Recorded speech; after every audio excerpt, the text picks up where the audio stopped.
Hello and welcome. You tune into Your Trades with me, Ankita Saxena, and with me is Kanishka Sarkar. And the next half an hour, we'll take you through how the market rounded up the entire week and the way forward and what are going to be the cues to watch out for come next week.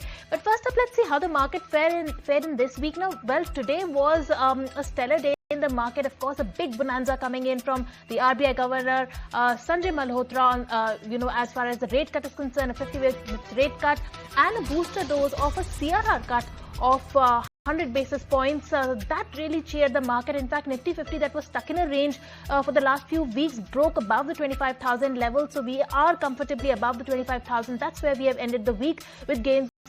On the Nifty, we have managed to break the 2-week losing streak on the Nifty, and week to date, as I can see, Nifty is up 1%. As far as Nifty Bank is concerned, because that's also the biggest beneficiary of the rate cut, the financial sector, whether it's the NBFCs, the banking space, Nifty Bank was also rallying 1.4%. In fact, for the week, Nifty Bank is up 1.4%. All the banking names were also doing pretty well today. In fact, names like IDFC First, AU Small Finance Bank, Axis, they were all trading with gains of 4%.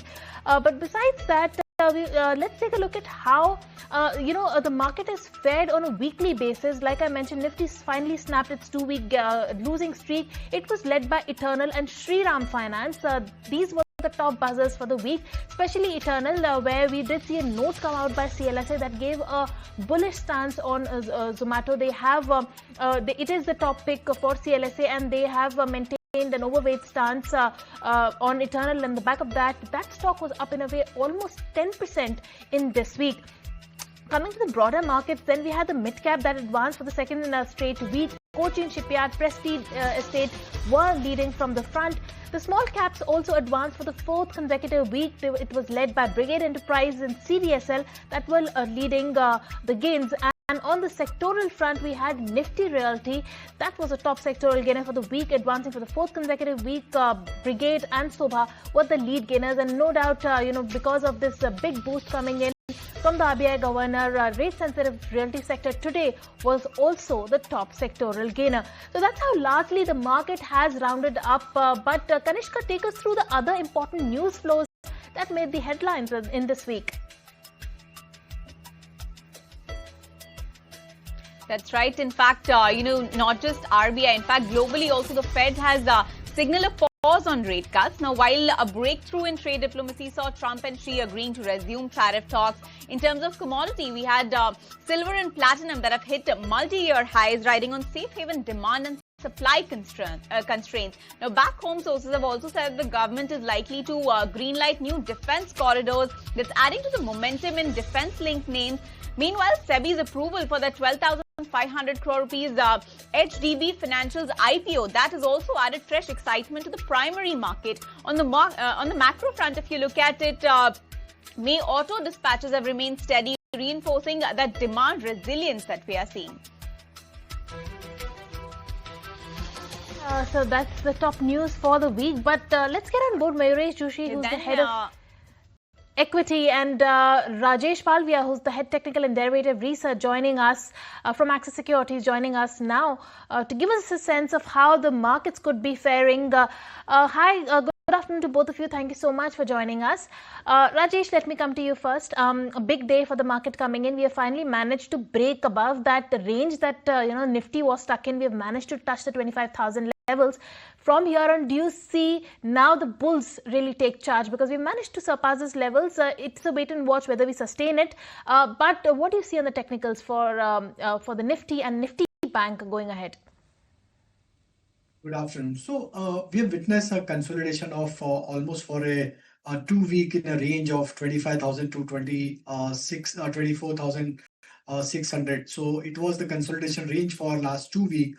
And today we have almost reached to the highest point of this consolidation range. Looking at the data, still call writers are there at 25,000 and 25,100 strikes. So that may act as an immediate resistance for the Nifty.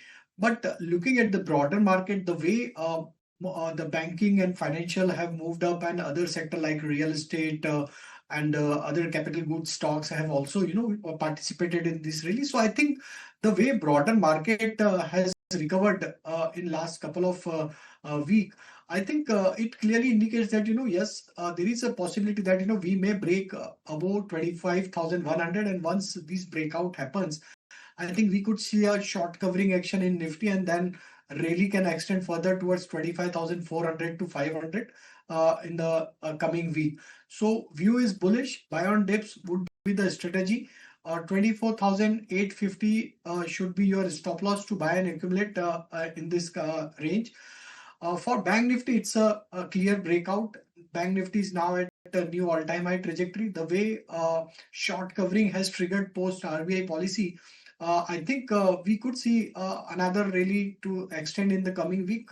57,000 we are projecting target for Bank Nifty in the continuation of this up move. Buy on dips again here also one can apply this strategy and keep your stop loss around 56,200 to hold and accumulate Bank Nifty also.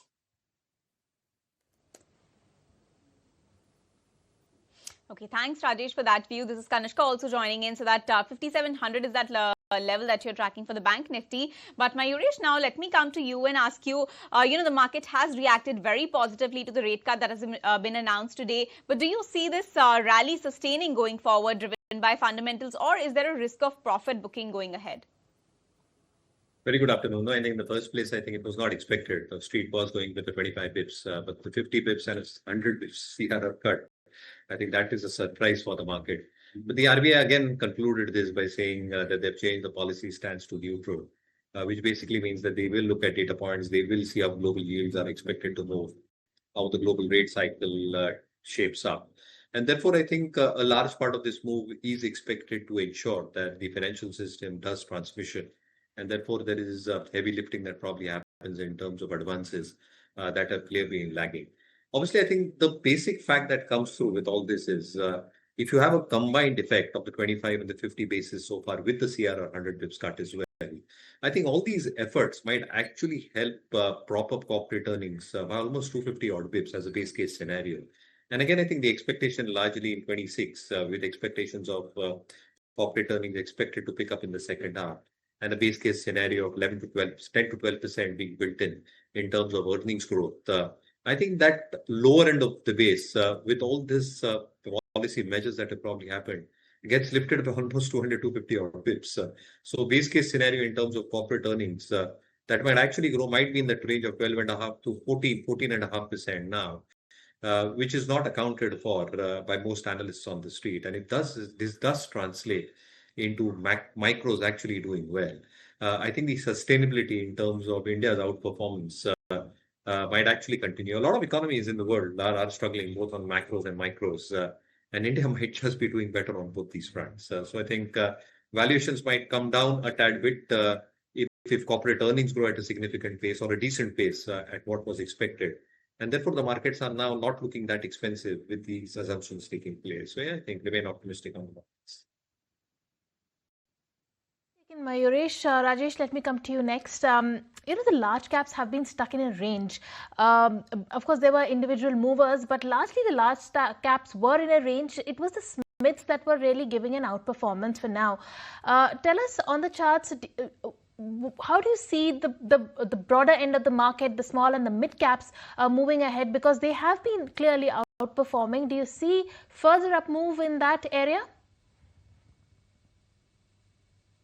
Yeah, so mid-cap stocks are outperforming, and I think this is likely to be there because when your benchmark indices are, holding at a certain level, so I think mid-cap, small-cap generally, tend to move higher, and this is what exactly happening since last 2-3 week. Nifty is consolidating in range after a rally. So I think the major buying interest has been shifted to the mid-cap and small-cap, and we have witnessed, most of the mid-cap, small-cap space have done well, and the kind of rally which we have unfolded in last 2-3 week, I think there could be another rally of 3 to 4% in this space in the coming weeks. So I think yes, one should remain invested in this mid cap and small cap space, and I think quality mid cap, small cap can do well.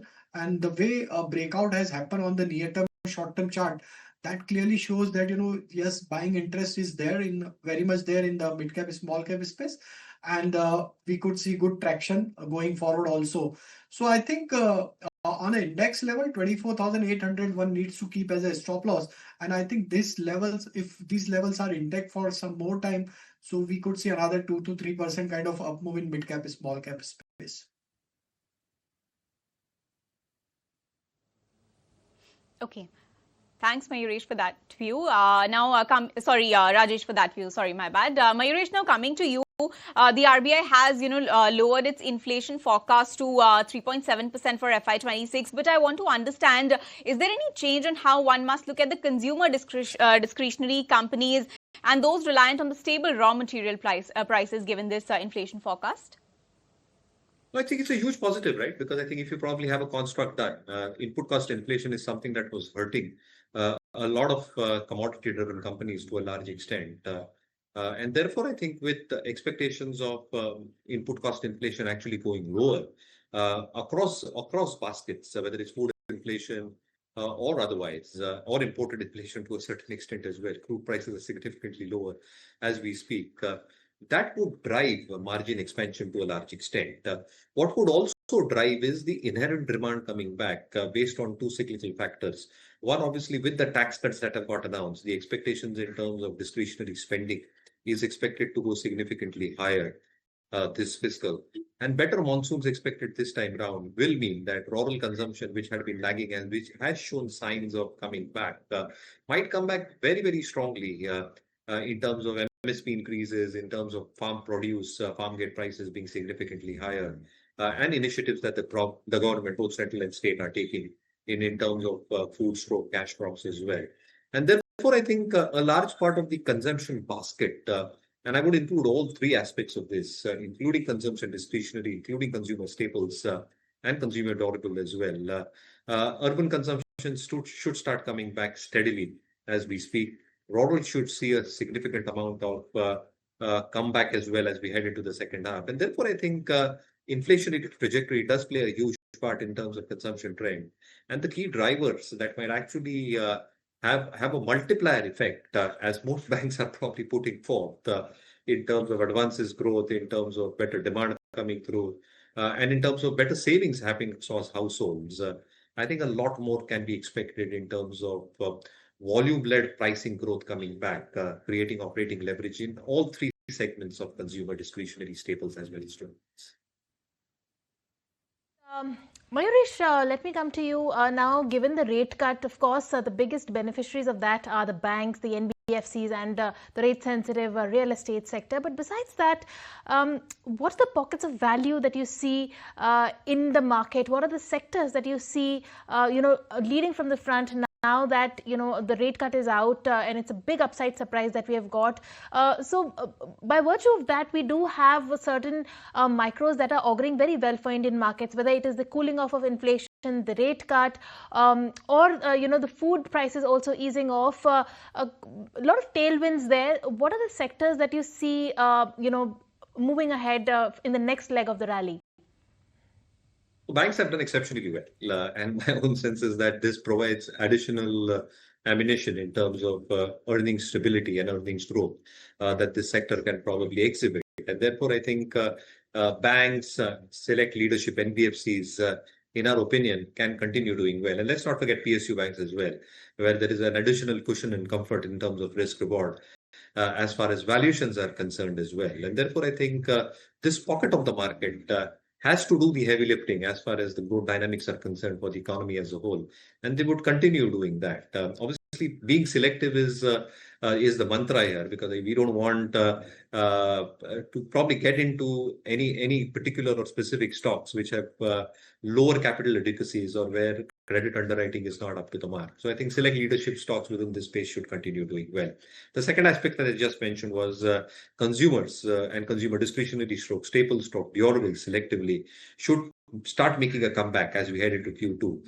Q1 might still be a transition quarter, in my opinion, in terms of how demand dynamics are playing out. Q2 might be a base building quarter, but I think the second half is where I think numbers should start coming back quite significantly. So I think select FMCG stock, select footwear stocks, select apparel stocks should continue or should start performing well as far as numbers are concerned. A couple of pockets where I think the earning stability and growth should continue, where a large part of our portfolios are probably skewed at this juncture, both locally and globally as well, would be select agrochemical stocks, specialty chemical names, which have strong earning stability as we speak. And within healthcare, I think hospital stocks have exhibited a very, very strong show as far as numbers are concerned. So my own sense is that these broad-based sectors, in my opinion, is where earning stability and earning strength should continue.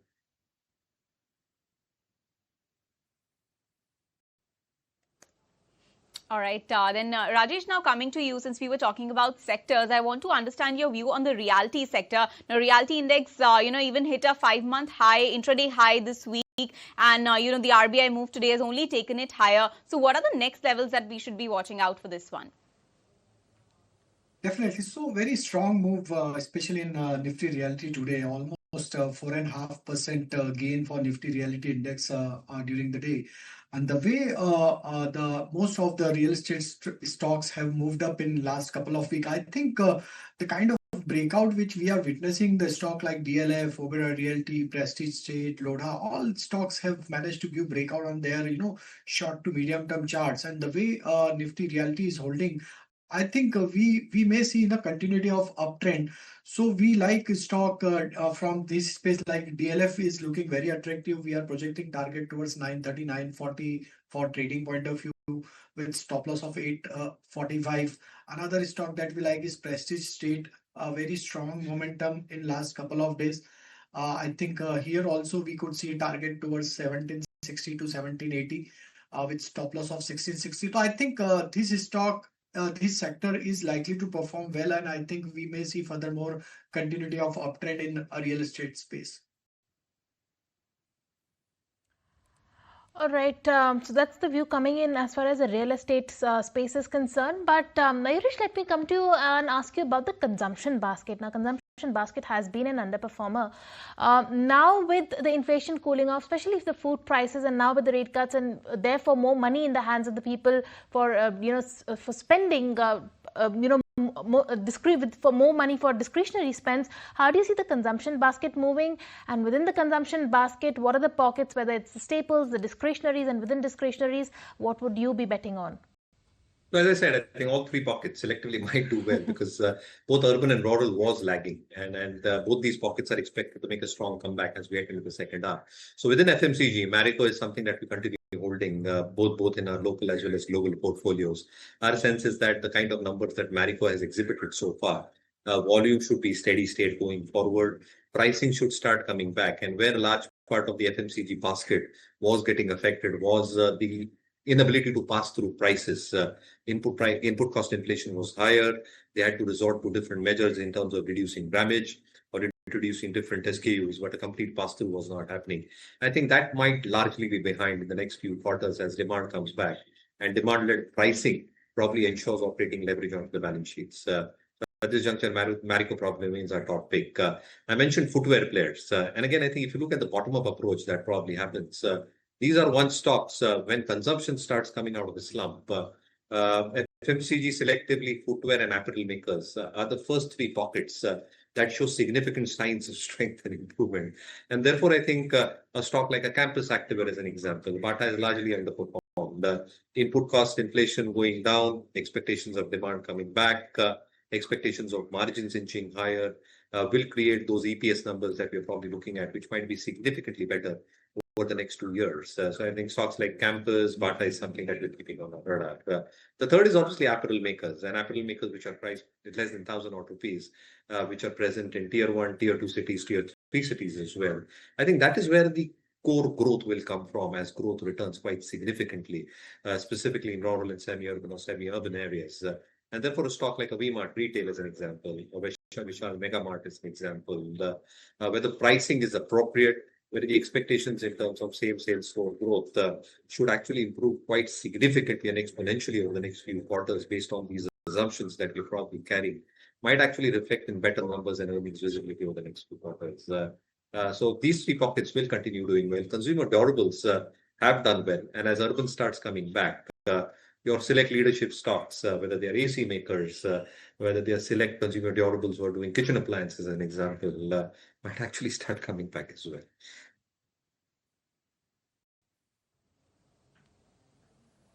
Okay, thank you, Mayuresh, for that view. Those are the pockets where you see value within that consumption basket. But Rajesh, now coming to you, given the kind of market setup we have right now, to help us understand which are your top picks at this point. Two stocks idea, both are on the buy side. The first one is from the real estate space, that is Oberoi Realty. The way stock is now, managed to give breakout of the almost 8 to 10 week consolidation range. And now stock is, forming a rounding bottom sort of formation on a daily chart. Long built up was there in derivative data. So looking at the overall setup for Oberoi Realty, we believe that, this stock may extend its gain. Possible target towards 1950 to 1960 in the coming week. One can keep stop loss towards 1888 to buy Oberoi Realty. The second stock, that is from the healthcare space, Fortis Healthcare is looking very attractive. Stock is almost trading near to its all-time high trajectory. The way stock is moving in upsloping channel on a weekly chart, that clearly indicates that there is a sustained buying action is happening in this counter. Looking at the breakout on daily chart, we believe that Fortis can extend its gain in the coming week. Possible target towards 795. So one can buy this stock with stop loss of 748. Mayuresh and Rajesh, thank you so much for taking the time out and joining us and weighing in the markets. We will let you go on that note. But with that, it's curtains down this edition of Your Trades. Kanishka and I will take your leave. Thank you so much for tuning in.